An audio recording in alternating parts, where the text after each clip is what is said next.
Assalomu alaykum hammaga. 9-8 pultida budun yonib qolayotgan ekan. Buni hozir o'chirib qo'yganmiz. Sizlarga ko'rsatib o'tamiz.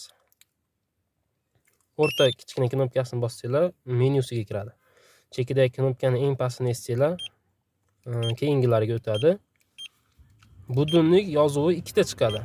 Birinchi budunlik yozuviga kirsanglar, yopish knopkasini bitta essanglar o'chadi. Yana bitta essanglar yonadi. Biz hozir budunligimiz o'chik edi. Hozir yana qaytadan o'chirib qo'ydik. Keyin yana shu knopkani, chekidagi knopkani oxirgisini bossanglar, pastdagini. Keyingi budunlik o'tadi. Agar yoqmoqchi bo'lsanglar, mana shuni nastroyka qilasizlar soatini.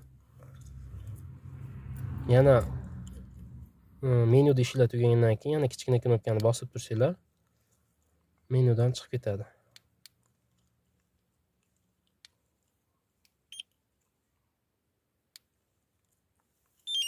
Chiqib ketdi.